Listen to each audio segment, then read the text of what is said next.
Is the Levin Sword as good as they say in Fire Emblem Engage? Very commonly, most gamers that play this game will agree, or at least assert, that the Levin Sword is one of the best weapons, if not the best weapon in the game. So let's dive into it. So what are the pros and cons of using the Levin Sword? Some of the pros include that it is a 1 to 2 range weapon, so it can enemy phase at 1 and 2 range. It can also player phase at 1 and 2 range. It also is a res respecting weapon, so it hits res. More enemies are weak to magic than are durable to magic, and the enemies that are durable to magic tend to be one-shotted by physical classes, or at least one-rounded easily by physical classes. So it gives you a tool that can enemy phase most things for good damage, and there are also specific interactions and skills that boost the Levin Sword. You can also break axes. For some cons, it does have kind of high weight at 11 base weight, so certain units can struggle to double with it without some serious speed or build fixing. It also is a sword, so it can be broken by lances, and it is kind of restricted. It's not as accessible as other things, so you're restricted to sword-based classes that have access to magic, which there aren't that many of. Really, it's just Mage Knight and Vidam, and to some degree Griffin Knight. Griffin Knight has kind of low base magic. Mage Knight is the only sword class outside of Vidam that has decent base magic, so you're kind of restricted in your options. And another advantage of using something like Bolganone versus Levin Sword is that it's very hard to break Bolganone. Very few things are going to run up and punch you to break your tome, whereas there are quite a bit of lances hanging around that can break you. So let's get a little demo of why this thing can be good. So the Levin Sword is really good with bonded shield strats. It's also really good for player phasing, so I can initiate. I can kill all of these using dance combo, so I can easily one-round these armors, I can one-round these archers. With dancing and sword power and speed fixing, Anna in this case is able to one-round all of these. Funny enough, she actually has enough magical attack to kill all the enemy mages on the map, so she does 64 magical attack damage with sword power 5. And if we look at the res values of some of these enemies, 36 res, so she would double this enemy. She would one-round this. She would one-round this with one speed taker trigger. She would one-round this as well, and she would also one-round this. So this guy has 39 res. She would deal, I think, 25 damage a hit and double him and one-round him. So even though she is magic-based damage, on the right unit with enough feeding, like enough, XP feeding, this is without DLC, you can still one-round enemy mages, sages, high priests, and so on, and chi adepts. So it's a pretty solid weapon that can consistently one-round things, and one of the huge advantages with the bonded shield strat, specifically with like an Anna, a Pandreo, an Ivy, or whoever, is that they can enemy phase any number of enemies that attacks, and because they're fast enough and they have enough might, they will one round on enemy phase and then never get hit. So even if a lance attacks them, they will never be broken. So essentially you just have this insanely powerful unit who can just one round things on player and enemy phase when built properly. So here's an example of enemy phasing with bonded shield on Levin Sword. Now I'm moving my team out of the way, but obviously this could be a position where you take 2 units, maybe more, and push them into a corner where there's a bunch of enemies and fight them or hold a front while your team tanks, turtles, repositions, does whatever they need to. So this is just an example. This is specifically one of the reasons why Levin Sword is so good.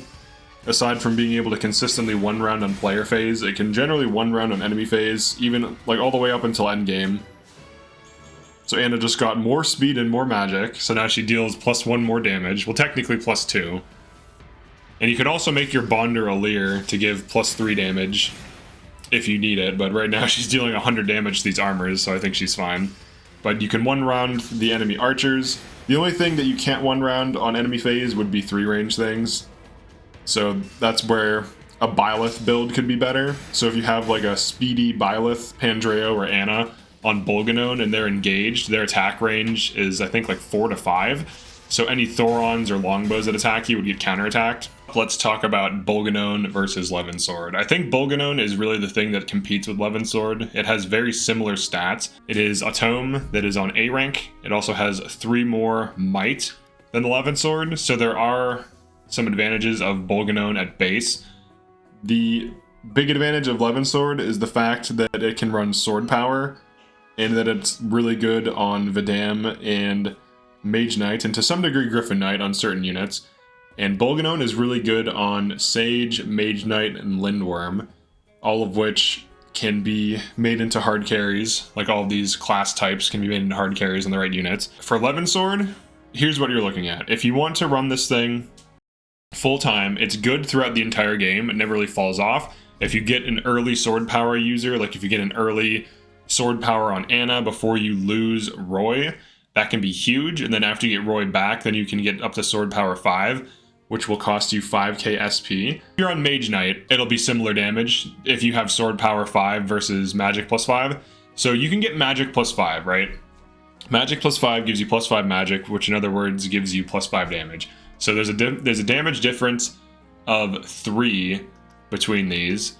So with magic plus 5, you're looking at plus 8 damage versus Levin Sword at base, and with sword power, you're looking at plus 10 damage. So Levin Sword with sword power 5 really just deals plus 2 more damage than Bolganone. But Bolganone on Sage with Byleth can have 4 to 5 range, I believe.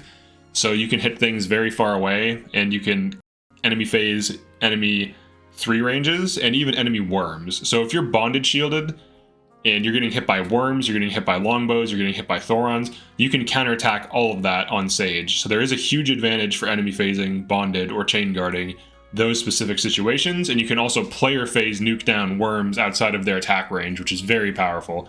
However, Levin Sword generally will have better damage and speed because Mage Knight is faster. You could run Mage Knight on Bolganone on Mage Knight, but you are better off running Levin Sword on Mage Knight.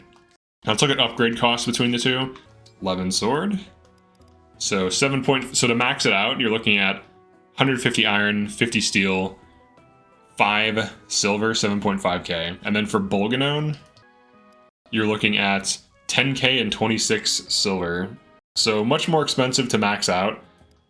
And as for the upgrades, you're getting plus 5 might on Bolganone, and then plus 10 hit.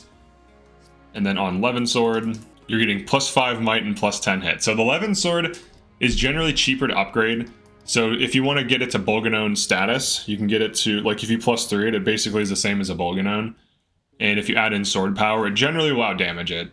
So it's cheaper to upgrade. It costs you significantly less silver. You can easily get it to plus 4 and just leave it at that. Or if you want to get it to plus 5, it's just 3 silver and some more steel. So it's really not that bad. Bolganone is better for certain builds, and Levin Sword is better in general.